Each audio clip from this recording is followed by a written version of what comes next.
Welcome to the story of a man who painted beauty with pain. A man who turned loneliness into light, who gave the world over 2,000 paintings, but died believing he was a failure. He never saw fame. He never felt success.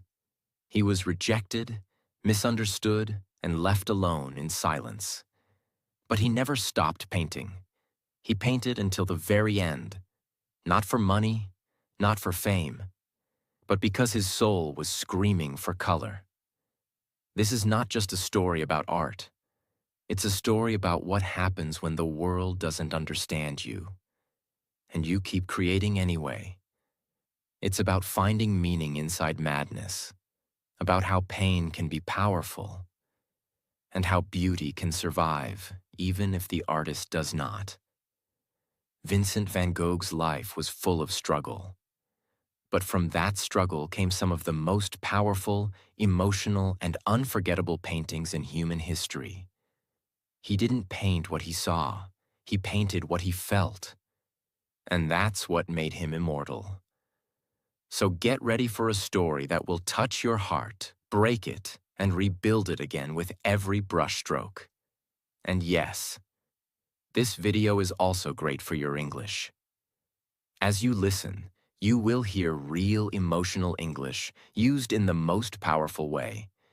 It will help you understand deep vocabulary, practice listening, and feel every word. So sit back, turn the lights down, and let me tell you the story of Vincent van Gogh, the man who painted his pain. Part 1. A Quiet Boy in a Cold World, 1853 to 1873. Let us begin. Not with paintings, not with colors, but with silence. Because Vincent van Gogh's story begins in silence. He was born on March 30th, 1853, in a small village called Zundert in the Netherlands. The weather was often gray, the fields were flat, the winds were cold. But the silence wasn't just outside. It lived inside him. Here's something most people don't know. Vincent was born exactly 1 year after his parents' first son died. A baby also named Vincent. That child had died during birth. So when the second Vincent was born, they gave him the same name, the same birthday, the same place. Can you imagine growing up with your own name already written on a grave? Every time he walked to church, he passed a tombstone with his name on it. It said, Vincent van Gogh, born March 30th, 1852. Died March 30th, 1852. He was born into grief, not joy. He didn't just carry his name. He carried the ghost of a brother he never knew. Vincent's father was a Protestant pastor, strict and cold. His mother was serious, focused, and deeply religious. Vincent was not playful. He was not easy to raise. He was sensitive, quiet, and different. He liked to walk alone in fields. He stared at flowers for hours. He talked more with nature than with people. Other children didn't understand him. Teachers didn't understand him. Even his parents didn't understand him. But he had one light in his life. His younger brother, Theo van Gogh. Theo was kind, gentle, and always listened. He believed in Vincent, even when no one else did. This bond between two brothers would become one of the most important relationships in art history. Without Theo, there would be no Vincent. And that's not a metaphor. That's a fact. But as a child, Vincent didn't dream of being a painter. He didn't believe he was good at anything. At 11, his parents sent him to a boarding school. He hated it. He was bullied. He wrote letters home begging to come back. But his father said, "You must become a man." Vincent obeyed. He always tried to be what others expected. He wanted to please his father. He wanted to be useful. He wanted to matter. But no matter how hard he tried, he always felt like a failure. At 16, Vincent began working for an art dealership called Goupil and Siey. His uncle helped him get the job. He was sent to The Hague, later to London, and then to Paris. For the first time, Vincent touched art every day, but not by painting it. He sold it. And for a short time, he was happy. He walked through the streets of London with a book in his coat pocket. He fell in love with a woman named Ursula, the daughter of his landlady. He dreamed of marrying her. He told her how he felt. She laughed. She said she was already engaged. Vincent's heart shattered. He didn't understand. He thought love would come if you were honest. But the world wasn't fair. The world didn't care. That rejection hit him hard. And it stayed. After that, Vincent's behavior changed. He became serious, strange, obsessed with religion. He stopped caring about selling art. He stopped talking to customers. He began quoting Bible verses at work. Soon he was fired, but he wasn't angry. He thought, maybe this is a sign. So he decided to become a preacher like his father. He went to Belgium and started preaching in coal mines, living with the poor, wearing rags, giving away everything. He wanted to suffer like them. He believed suffering was holy, but even there, he was rejected. The church said he was too extreme, too emotional, too unstable. He was sent away again. Vincent was now 27 years old. He had failed as a son, failed as a salesman, failed as a preacher, failed as a man. No job, no love, no future. But in this moment of complete failure, something new appeared. A voice inside him said, "Then I will be a painter." After being dismissed from the church mission in Belgium, Vincent wandered alone through the gray, cold streets of Borinage, a coal mining region. He had no job, no money, and no direction. But he had one thing left: a deep need to express something that words could no longer carry. He lived among the miners, men with blackened faces, coughing from dust, their hands cracked from work. He saw their wives washing clothes in freezing rivers. He saw children with bare feet and empty stomachs. He shared their food, slept on the floor, and wore the same torn clothes they did. The church called him too extreme, but he wasn't trying to impress anyone anymore. He just wanted to understand suffering, and more than that, to capture it. That's when a thought struck him. If he could not preach with words, maybe he could preach with colors. He began to draw the people he saw, the miners, the mothers, the hungry children, their tired eyes, their hard lives. His drawings were rough, simple, but honest. Every line carried feeling. And for the first time, Vincent felt that he was doing something real, something that came from his heart. He decided, I will become an artist. It was 1880. He was 27 years old. Most artists start young. He was beginning when others gave up.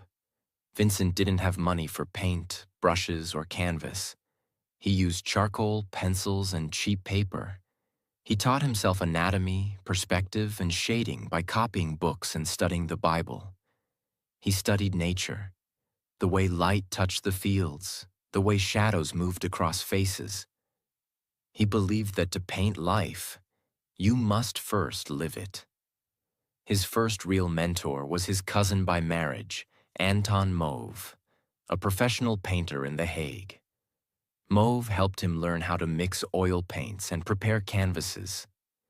Vincent respected him deeply, but his relationship with him also became complicated, just like most relationships in his life.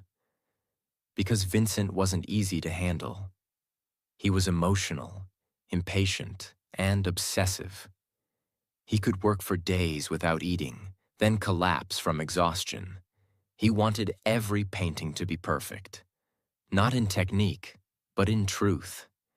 Mauve once told him, "You have talent, Vincent, but you must learn to control your emotions." Vincent replied, "If I control my emotions, there will be no art." That was his truth. During his time in The Hague, Vincent met a woman named Clasina Maria Hornick, known as CN. She was a poor woman. She had been a seamstress, a prostitute, and a single mother of a small daughter. Most people looked down on her, but Vincent saw something different. He saw human pain, and he wanted to protect her. He invited Cyan and her daughter to live with him. He gave them food, a bed, and his care. He painted her many times, sometimes holding her child, sometimes sitting alone, sometimes sewing quietly by the window. For Vincent, it wasn't just love. It was compassion. He wanted to show that even the poorest people deserve dignity and beauty. But society didn't understand. His family was horrified. They said she was a disgrace. His father called the relationship sinful. Even his mentor Mauve stopped speaking to him. Vincent defended Cyan fiercely, but deep inside he was breaking again. After 2 years, the pressure became too heavy. He had no money, no support, and too much emotional weight. He left her. It destroyed him. But he also knew he couldn't help her if he couldn't even help himself. This heartbreak bled into his art. You can see it in his early paintings, filled with dark browns, blacks, and deep grays. They were heavy, sad, but full of truth. After leaving The Hague, Vincent returned to live with his parents in the Dutch village of Nieuwenen. He set up a small studio in their house and began painting the peasants and workers who lived nearby. His father still didn't believe in him. He thought painting was a childish dream. But Vincent worked harder than ever. He would wake up before dawn, walk for hours across the countryside, and study the faces of farmers and women working in the fields. He didn't want to paint rich people or pretty scenes. He wanted to paint reality, the sweat, the dust, the rough hands that fed the nation. In 1885, after 5 years of self-teaching and endless practice, Vincent created what he considered his first real masterpiece, The Potato Eaters. It shows a poor family sitting around a dimly lit table, eating potatoes with their hands. Their faces are rough, their skin is dark, their expressions tired. But there is warmth in their togetherness. Vincent said, "I wanted to show that these people have earned their food honestly. They have tilled the earth themselves." The painting was earthy, real, emotional, exactly what he wanted. But the art critics hated it. They called it ugly, unrefined, and poorly painted. Vincent was crushed, but not broken.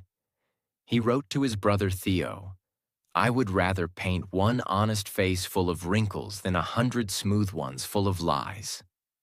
That one sentence shows the essence of Van Gogh, a man who cared more about truth than perfection. Throughout these years, Vincent wrote hundreds of letters to his brother Theo. These letters are among the most beautiful ever written, full of emotions, dreams, doubts, and gratitude. Theo wasn't just his brother. He was his best friend, emotional support, and financial lifeline. Theo worked as an art dealer in Paris and sent Vincent small amounts of money every month so he could continue painting. In return, Vincent sent him paintings, sketches, and letters describing every feeling he had. He wrote about the way sunlight changed the colors of fields, about his loneliness, his anger, his love for art, and his fear of failure. It's because of these letters that today, we know exactly how Van Gogh thought and felt. But life in Nuenen wasn't peaceful.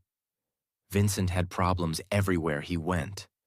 The villagers didn't like him. They thought he was strange. He often painted women in fields or inside cottages, and people spread rumors about him. His relationship with his father became worse every day. In 1885, tragedy struck. His father died suddenly of a heart attack. Vincent blamed himself. He thought his stubbornness and behavior had caused his father stress. He felt enormous guilt, but he expressed it not with tears, but with color. He began painting even more obsessively. Day after day, he stood in the cold, mixing paints with trembling hands, trying to turn sadness into something beautiful. But inside, he was still lost. He needed change. He needed new air, new light, new inspiration. By 1886, Vincent decided to leave his home and move to Paris, where his brother Theo lived. He wanted to see the modern art world, to meet other painters, to learn new styles. He believed that Paris would change his life. He packed his paints, brushes, and canvases, said goodbye to the small Dutch village that never understood him, and took the train toward the city that would shape the rest of his life. He didn't know it yet, but Paris would introduce him to color, friendship, rivalry, and the beginning of madness. Part 2. The Colors of Paris, 1886 to 1888. In February 1886, Vincent Van Gogh arrived in Paris, where his younger brother Theo was working as an art dealer. Theo welcomed him with open arms, but he was shocked. Vincent looked like a ghost. He was thin, pale, sickly. He had barely eaten. His clothes were worn out. But in his hands, he carried a small bag with what mattered most: his paintings. When Theo saw them, dark, heavy, brown-toned, he was silent. Because Paris was different now. The world of art had changed. A revolution was happening. Impressionism. At first, Vincent hated what he saw in Paris. Artists were painting bright pinks, blues, and yellows. They weren't focused on deep emotion or suffering. They were painting the beauty of the moment. He thought it was shallow, too easy, too happy. But then, something happened. He saw the works of Claude Monet, Edouard Manet, and Camille Pissarro, and his heart began to change. He saw how they painted light, not just objects. He saw how colors could sing, how shadows could glow, and how a painting could feel alive without being dark. He studied them quietly. He didn't copy. He absorbed. Slowly, his own work began to change completely. Instead of browns and blacks, he began using oranges, blues, greens, purples, and golds. He stopped painting peasants and started painting city streets, bridges, flowers, cafes, and self-portraits. In just 2 years, his style transformed so much that even Theo couldn't believe it. He began painting with faster strokes, using thick layers of paint, called impasto, creating texture, movement, and emotion in every brushstroke. He painted what he felt, not what he saw. His self-portraits became a mirror of his emotions. In one, his eyes look calm. In another, full of fire. In some, he looks like he hasn't slept in days. Because he hadn't. He worked constantly. Sometimes he painted 3 to 4 canvases a day. He barely ate, barely rested. He drank coffee and smoked constantly, just to keep going. Vincent once said, "I put my heart and soul into my work, and I lose my mind in the process." And that's exactly what was happening. Paris wasn't just about color. It was about connection. Theo introduced Vincent to a new world of artists, many who were not yet famous but would become legends in the future. He met Paul Gauguin, intense, proud, and mysterious. Henri Toulouse-Lautrec, short, wild, and brilliant. Émile Bernard, young and experimental. Georges Seurat, the creator of pointillism. They all debated, argued, drank, and painted together. They sat in cafes, smoked cigarettes, discussed truth, beauty, light, religion, madness, and technique. But even here, Vincent struggled. He had strong opinions. He was emotional, direct, and often rude. He spoke honestly, but sometimes his honesty hurt people. Some artists loved him. Others avoided him. He didn't belong to any group. He was too intense, too much of a storm in a quiet room. But they all respected one thing. His passion was unstoppable. Even if they thought he was strange, they knew he was real. He wasn't chasing fame. He was chasing truth. During this time, Theo played a silent, heroic role. He paid for everything. Vincent's food, rent, paint, canvas, brushes, and medical treatment. Even when Vincent ignored him, argued with him, or disappeared for days, Theo stood by him. Theo even tried to sell Vincent's paintings to clients, but nobody bought them. They said, "Too messy, too emotional, too wild. He will never be successful." Theo wrote to friends, "My brother may be mad, but his madness is pure." Imagine the pain Theo must have felt, seeing the genius, but knowing the world was blind. As Vincent painted brighter colors, his soul grew darker. He became more isolated, more anxious, more obsessed. He drank heavily, mostly absinthe, a strong and dangerous alcohol. He barely ate. He worked all night, slept all day. He wrote hundreds of letters to Theo, filled with hope and despair in the same sentence. He was now 35 years old. He had no wife, no children, no fame, no peace. Only art, loneliness, and Theo. He started having hallucinations, hearing voices, and falling into deep depressions. But even as his mind broke, his paintings exploded with energy. By 1888, after 2 intense years, Vincent couldn't take Paris anymore. The noise, the chaos, the competition. It was too much. He needed quiet, sunlight, and space to breathe. So he packed his things, dozens of canvases, hundreds of brushes and paints, and left Paris. His destination, Arles, a small town in the south of France. A place of bright sun, yellow fields, olive trees, and blue skies. Vincent believed that in Arles, he would finally build his dream. A house where artists could live and paint together. He called it the Yellow House. He wanted to create an art family, a brotherhood. He believed that art was more powerful when shared. He didn't know it then. But Arles would be the most beautiful, the most creative, and also the most tragic chapter of his life. He arrived in Arles, a small town in the south of France, in February 1888. The streets were quiet. The sun was warm. The skies were clear. The fields stretched golden into the distance.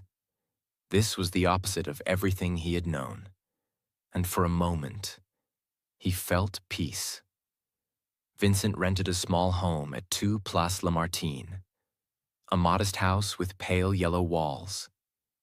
He painted the walls himself. He filled the rooms with his own paintings. He placed his easel by the window to catch the light. He called it the Yellow House. But it was more than just a home. It was a dream. His dream. He wanted this to become a place where artists could live together, paint together, share meals, argue about philosophy, and build a new kind of art movement, full of emotion and truth. This was going to be his artist's paradise, a new beginning, a family of colors. In the first few months, Vincent painted like a man possessed. He was overwhelmed by the light, the colors, the movement of the South. He began experimenting with bright yellows, fiery oranges, emerald greens, and soft purples. He painted the fields and wheat bending in the wind, the stone bridges warm from the sun, the night sky filled with swirling stars, his bedroom small and simple, filled with blue peace, the chairs, the boots, the coffee cups, every detail of life turned into emotion. But most famously, he painted sunflowers. A simple flower, but under Vincent's hand, it became something holy. The petals glowed, the stems leaned with movement, the colors shouted without words. He painted 7 versions of the sunflowers, each one different. Some full of life, some dying, some open, some closed. Because that's what he believed. Even dying flowers are beautiful. He once wrote, "The sunflower is mine, in a way." And he was right. Nobody had ever painted them like that before. And nobody ever would again. While Vincent painted day and night in Arles, Theo continued to support him from Paris. Money was tight. Critics still ignored Vincent. Paintings didn't sell. But Theo believed in his brother and wanted to help him build his artist community. So Theo wrote to another painter, a man named Paul Gauguin. Gauguin was proud, bold, confident, and very talented. He had lived in the Caribbean, painted with fire, and wanted to escape the cold art world of Paris. Theo offered him a deal. "Come live with my brother in Arles. Paint with him. I'll pay for your journey," and support Gauguin agreed. In October 1888, Paul Gauguin arrived in Arles. Vincent was excited, more than excited. He had spent months preparing the Yellow House, painting new canvases, arranging the furniture, even decorating Gauguin's room with sunflowers. To Vincent, Gauguin wasn't just a guest. He was the beginning of the family he had always dreamed of. For a short while, it was magical. The 2 men painted side by side. They walked through fields together, debated art, painted portraits of each other, drank wine, and worked late into the night. But underneath the surface, trouble was growing. Vincent and Gauguin were very different people. Vincent was emotional, sensitive, fragile. Gauguin was tough, proud, distant. Vincent wanted to share ideas. Gauguin wanted to be the leader. Vincent saw painting as a way to show love. Gauguin saw it as a way to show power. Their arguments became louder, their moods darker. Vincent became paranoid. He feared Gauguin would abandon him, like everyone else had. But he also loved Gauguin like a brother. He admired him. He wanted to be understood by him. That mix of love and fear made everything dangerous. On December 23, 1888, the storm broke. That night, nobody knows exactly what happened, but the results were unforgettable. Vincent and Gauguin had a violent argument. Some say it was about art. Some say it was about money. Some say it was about love. Even jealousy. Gauguin left the Yellow House, walking away into the night. Vincent, heartbroken and alone, collapsed. Then, in a moment of pure emotional and mental breakdown, Vincent took a razor and cut off his own left ear. Not a scratch, not a cut. He sliced off the whole ear. He then wrapped it in cloth, walked down the street to a nearby brothel, and handed it to a woman named Rachel, saying, "Keep this carefully." Then he collapsed from blood loss and shock.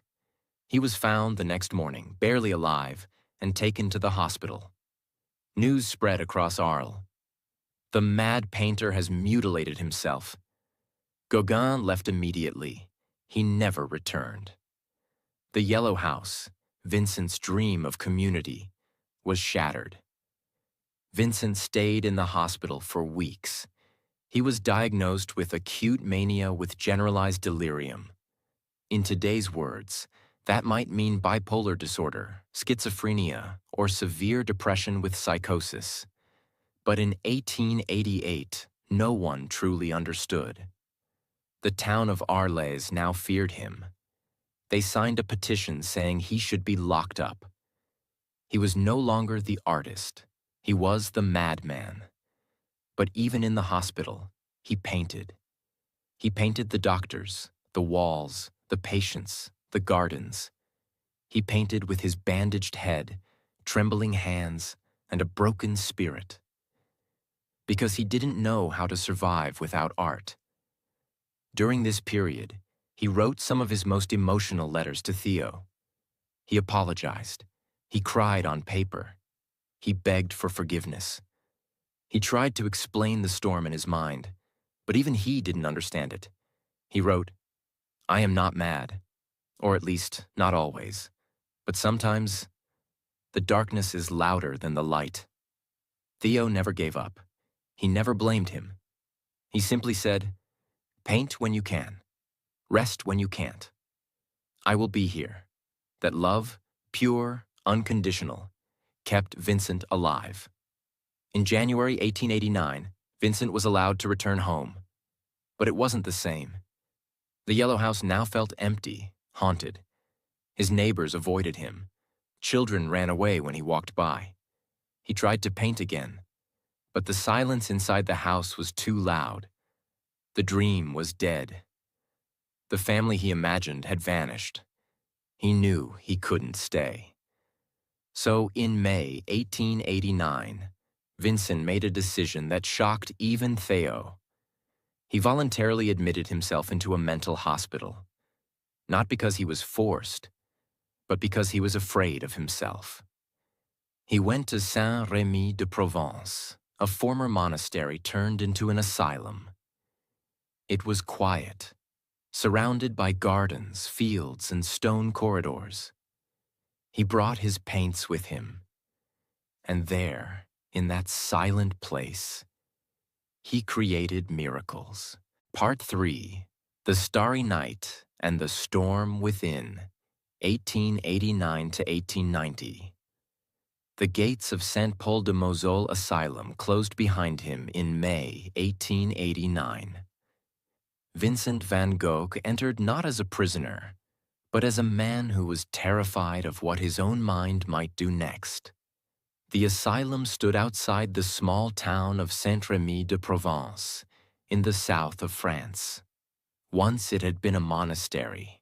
Now it was home to about 30 men suffering from mental illness. Thick stone walls kept the world out, and the patients in. The rooms were small, with iron bars across the windows. At night, the wind howled through the olive trees outside, echoing like ghosts. But Vincent did something no one expected. Instead of despairing, he made the asylum his studio. His cell was bare, a bed, a chair, a small table. But from the narrow window, he could see the gardens, and beyond them, the hills of Provence. That small rectangle of sky became his universe. He was allowed to walk outside under supervision, so he studied the olive groves, the cypress trees, the wheat fields, and the blue mountains in the distance. Every day he carried his paints, brushes, and easel into the courtyard. The other patients watched him quietly, some talking to themselves, some staring into space. But Vincent was calm when he painted. It was the only time his mind stopped shouting. He wrote to Theo, "I feel calm when I paint. The suffering passes, and I feel harmony again." At first, he painted what he saw directly around him. The garden of the asylum, full of irises and roses. The long corridors echoing with footsteps. The doctors and attendants who cared for him. He painted self-portraits again, dozens of them. Because, as he said, "I have no other model."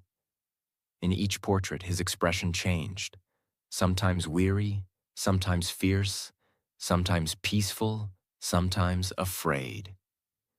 He was recording his soul, not his face. He painted the irises with purple petals twisting in every direction, alive and wild. He painted olive trees that seemed to dance in the wind, their branches curling like flames. He painted the cypresses, tall and dark, reaching toward heaven like black fire. Those paintings weren't quiet landscapes. They were his inner storms made visible. One night, unable to sleep, Vincent looked out of his barred window. The sky was alive, not flat or still, but moving. The stars seemed to spin and pulse. The moon glowed like a lantern, and the wind made the trees sway like waves in an ocean of air. He stared for hours. Then he turned to his canvas. What he painted that night became one of the most famous images in the world. The starry night. It wasn't a realistic sky. It was the sky as Vincent felt it. The energy, the motion, the fire behind the calm. He used thick swirls of blue and white, golden stars bursting like suns, a crescent moon, a dark cypress rising like a question, and below it all, a small, silent village asleep under the cosmic storm. In the painting, the stars seem alive, and the earth seems still. Exactly how Vincent felt inside. His mind was chaos. The world outside was peace. So he reversed them. He wrote to Theo. Why, I ask myself, shouldn't the shining dots of the sky be as accessible as the black dots on the map of France? Just as we take the train to go to Tarascon or Rouen, we take death to go to a star.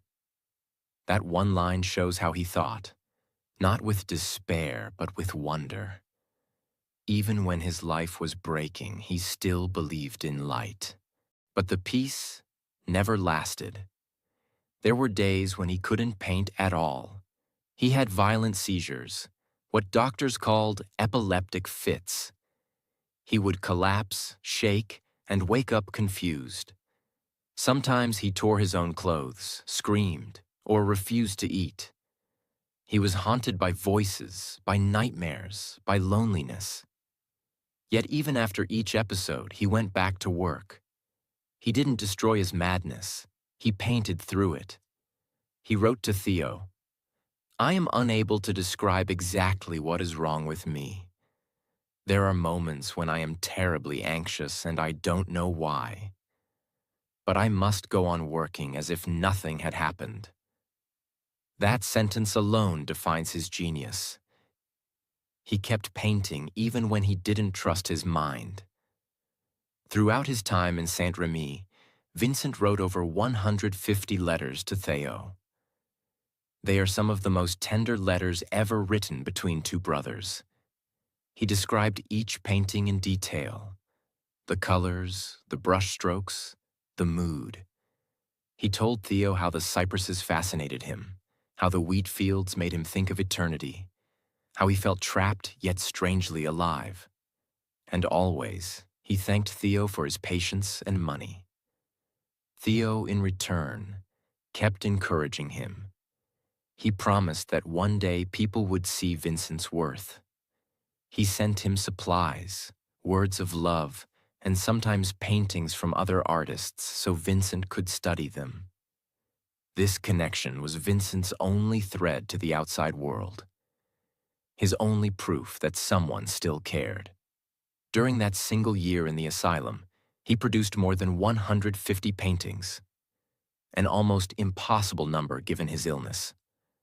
Among them were The Starry Night, Wheat Field with Cypresses, the olive trees, irises, the garden of the asylum, Self-Portrait with Bandaged Ear, The Reaper, The Sour. Each of these works glows with movement, skies swirling, fields vibrating, trees twisting. It was as if his brush was breathing. Every painting was both a prayer and a scream. Doctors noticed that when he painted, his mind seemed clear. So they encouraged him to continue. Painting became his therapy, his medicine, his reason to stay alive. By early 1890, Vincent's condition improved slightly. He was calmer, more focused, and longed to see the world again. He missed the sound of people, the smell of Paris, and above all, he missed Theo, who had just become a father to a baby boy, Vincent Van Gogh, named after him. When Vincent read Theo's letter telling him that his nephew would carry his name, he cried. He felt, perhaps for the first time, that his life had meant something. But there was also a quiet fear. Theo's health was failing. He was overworked and poor. He wrote that the Paris air was heavy, his wife was tired, and money was scarce. Vincent felt guilty. He thought he was a burden. He wrote, "If I could be of some worth, if only to ease your burden, I should be glad to do so. But it seems I am fit for nothing." Still, he wanted to try again. He asked the doctors if he could leave the asylum and paint in freedom once more. After a year of treatment, they agreed. In May 1890, Vincent left Saint-Rémy. He carried with him his paints, his canvases, and his endless hunger for light. Part 4. The Final Days and the Immortal Legacy, 1890 and beyond. When Vincent van Gogh stepped out of the train at Auvers-sur-Oise in May 1890, the air smelled of wheat and rain. The village lay just a short ride from Paris, but felt like another world. Quiet, green, full of winding lanes and gentle hills. After a year inside the asylum at Saint-Rémy, the wide-open sky felt like freedom itself. He carried only a small bag, a few shirts, sketchbooks, brushes, paints, and canvases. Everything else he owned, every dream, every wound, was inside him. Vincent found a room at Auberge Ravoux, a simple inn run by Arthur Gustave Ravoux and his family. His tiny room was under the roof. One window, a wooden bed, a narrow table, and a chair. It cost him 3.5 francs a day, including meals. He paid with money Theo sent every month. Just across the village lived Dr. Paul Gachet, a physician who treated artists. He was eccentric, with long hair and deep eyes, but he truly cared for painters. Dr. Gachet loved art. His house was filled with paintings and the smell of turpentine. Theo had written ahead, begging him to watch over his brother. When Vincent met Gachet, he liked him immediately. "He is as ill and as nervous as I am," he joked in a letter. "But at least he is a friend." Gachet encouraged him to paint the gardens, the roofs, the wheat fields, anything that calmed his mind. Those last weeks were a storm of creation. In barely 70 days, Vincent produced more than 70 paintings, almost one every day. He painted with fury and peace at the same time, as if racing against something invisible. He painted the church at Auvers, rising like a blue shadow against the sky. Wheat field with crows, where the yellow earth meets a dark, stormy horizon. Portrait of Dr. Gachet, with hands folded and eyes full of melancholy. Thatched cottages, the town hall, the White House at night, and countless fields of wheat bending in the wind. Locals often stopped to watch him work. They saw a man with fiery red hair, straw hat, and a worn blue coat, standing for hours under the sun. Sometimes he muttered to himself. Sometimes he sang. He never seemed tired. He told Dr. Gachet, "I feel calm here. The countryside is very beautiful. I could work here forever." But forever was close. Vincent still wrote letters almost every day to Theo, who was now married and had a baby son, Vincent Willem. He was proud that the child carried his name. But beneath the joy, he felt guilt. He knew Theo's finances were collapsing. Art sales were poor, his health was failing, and he had a wife and child to care for. Vincent wrote, "I risk my life for my work, and my reason has half foundered in it. And later, what can I do, my dear brother, except go on? I cannot be other than I am. Theo begged him to rest, but Vincent couldn't. He painted like a man who knew time was short. He told people, I am trying to do as much as I can before the light fades. Though his letters sounded calmer, his inner world was restless. He was plagued by sudden waves of sadness and fear that no one could explain. Sometimes he spoke normally. Other times, he fell into long silences. He walked through the wheat fields alone for hours, staring at the horizon. To the villagers, he seemed strange but harmless. A quiet man who always painted. Children followed him curiously. Adults nodded politely but whispered about the crazy Dutchman. He began to worry that Theo might lose his job and be unable to support him. He believed he was a burden, the same thought that had chased him since youth. The more he painted, the more he felt he was painting against his own despair. That Sunday morning was bright and warm. Vincent left the inn after lunch, carrying his paints and a revolver, probably borrowed from the innkeeper for scaring birds. He walked to the vast wheat fields outside the village. The sun glowed over the golden heads of grain, and crows wheeled in the air. He set up his easel. Nobody knows exactly what happened next. At some point that evening, a gunshot echoed across the fields. Later, as the sun went down, the painter was seen staggering back toward the village, holding his stomach. He had been shot in the chest. He climbed the narrow stairs to his small room and collapsed on his bed. When the innkeeper rushed to him, Vincent whispered, I wanted to kill myself. They called for Dr. Gachet. The bullet had missed his heart but lodged deep in his body. Surgery was impossible. He was in terrible pain, but calm. Gachet asked if he was suffering. Vincent said softly, the sadness will last forever. A telegram was sent to Paris. Theo dropped everything and took the first train to Auvers. When he reached the inn the next morning, he found his brother lying in bed, pale and breathing heavily, his hands stained with paint. They spoke quietly for hours. Vincent told Theo not to blame anyone, that he had done it himself. He asked about his nephew, about Jo, Theo's wife, about the baby. Theo held his hand, weeping. Late that night, around 1 a.m. on July 29, 1890, Vincent took one last deep breath and died in his brother's arms. He was 37 years old. Theo wrote later, he wanted to die in peace, and I, who loved him, had to let him go. 2 days later, on July 30th, the people of Auvers carried Vincent's coffin to the small village cemetery.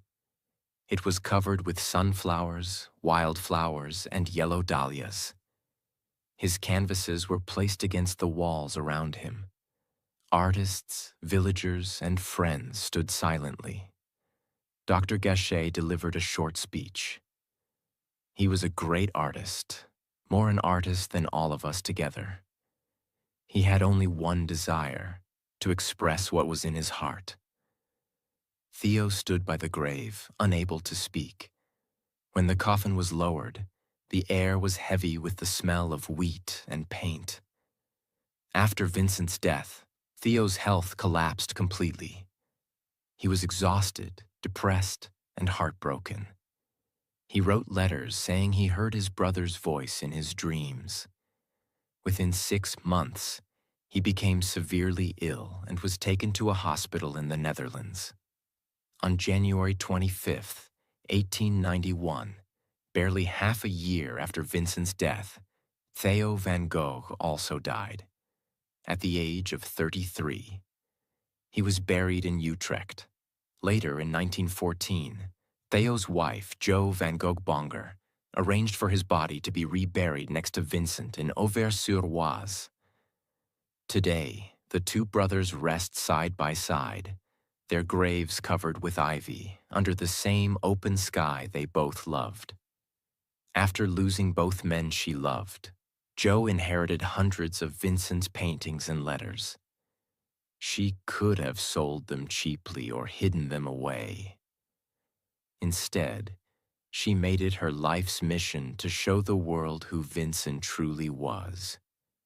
She organized exhibitions, translated and published the letters of Vincent van Gogh, and tirelessly promoted his art. Through her, people began to see not the madman, but the visionary. By the early 1900s, critics finally understood his genius. Collectors paid attention. His paintings appeared in museums. One by one, the canvases that had been laughed at or ignored became treasures. 30 years after his death, his name spread across Europe. By mid-century, he was taught in every art school. Today, his works are valued in hundreds of millions of dollars, hanging in the world's greatest museums: the Van Gogh Museum in Amsterdam, the Musée d'Orsay in Paris, the Metropolitan Museum in New York. But more important than the money or fame is what his art represents: honesty, emotion, courage, and beauty born from suffering. He painted the way he felt, not the way he was told. He proved that even when life is filled with pain, the soul can still create light. Vincent van Gogh's life was not a failure. It was a lesson, a reminder that value doesn't always arrive during life. He died believing no one cared, yet his work now comforts millions. Every brushstroke was a heartbeat, every color a cry for understanding. He gave us a way to see the world not as it is, but as it feels. He taught that beauty can exist inside sadness, that a single person, no matter how broken, can change the way humanity sees everything. Imagine the scene of his final painting. A wheat field, the sky split by black crows, paths that lead nowhere. Some see it as a vision of death. Others see it as freedom. Perhaps it was both. The crows were flying home. The wheat was ready for harvest. He had finished his journey. And as the wind moved across the field, the stalks of wheat bent and shimmered. The same golden light that once fell on a boy in the Netherlands. The same light that filled the walls of a yellow house. The same light that still glows from every painting he left behind. More than a century later, people still stand before his paintings and cry. They see themselves, their loneliness, their hopes, their storms. They realize that genius is not perfection. It is truth expressed with heart. Vincent van Gogh lived poor, sick, and unseen, but he taught the world that to feel deeply is not a weakness. It is art, and that is why his name will never fade. He did not just paint Starry Night. He painted what it feels like to be alive. Vincent van Gogh never gave up, even when the world gave up on him. He failed in school. He failed in love. He failed in business, in religion, in friendship. But he never stopped searching for what was real. And when he found painting, he held on, not for money, not for fame, but because it was the only way he could stay alive. He didn't paint for galleries. He painted to breathe. He painted when his hands shook. He painted when his mind collapsed. He painted when nobody believed in him. Except one person, Theo. And that's one lesson we must never forget. Sometimes one person believing in you is enough. Enough to survive. Enough to keep creating. Enough to leave a mark on the world. Vincent taught us that you can be poor and still give something priceless. That you can feel broken and still create something whole. That you can die unseen and still become eternal. And most of all, he showed us that you don't have to be perfect to matter. You just have to be honest. Honest with your heart. Honest with your voice. Honest with your pain. Because someone, somewhere, one day, will finally understand. If this story touched your heart, if you learned something about art, about pain, or about life itself, then subscribe to this channel. We don't just tell stories, we share truth. We help you learn English with emotion, and we remind you that your story matters too. Thank you for being here.